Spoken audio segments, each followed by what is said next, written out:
When completed in 2020, the Kingdom Tower in Jeddah, Saudi Arabia, is set to be the world's tallest building, standing at a full kilometre in height.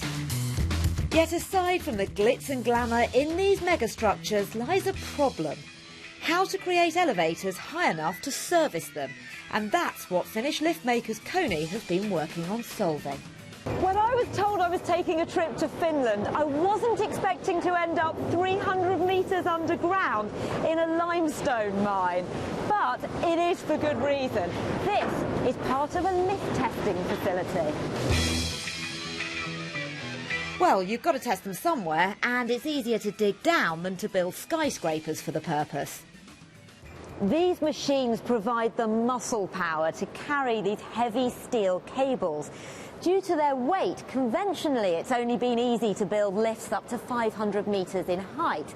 But this is the Ultra Rope, and this could change everything. It's so much lighter that it's going to be possible to build lifts up to twice that height.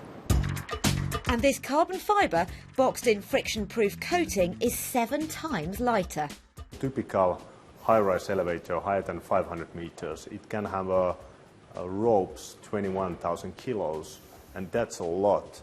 And compared to when using the Kone Ultra Rope, it's only 3,000 kilos.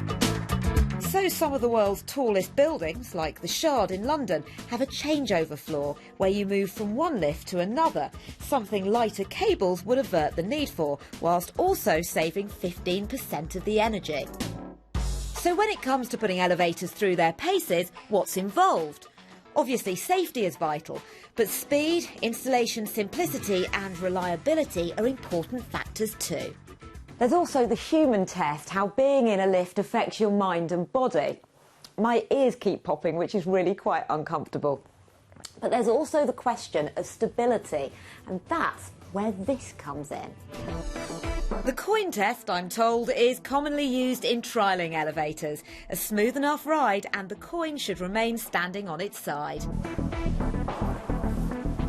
And it survived the whole journey.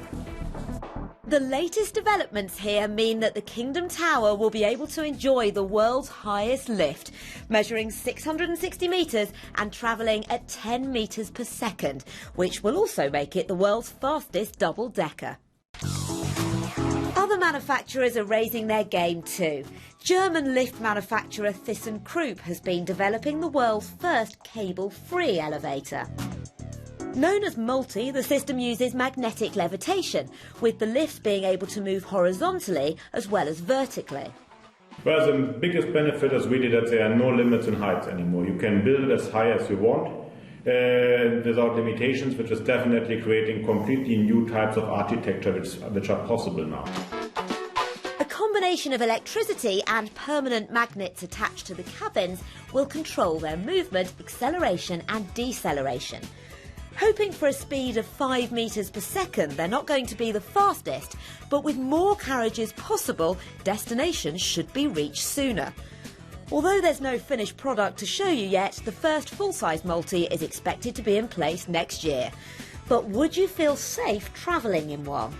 That's a normal thing we have to address.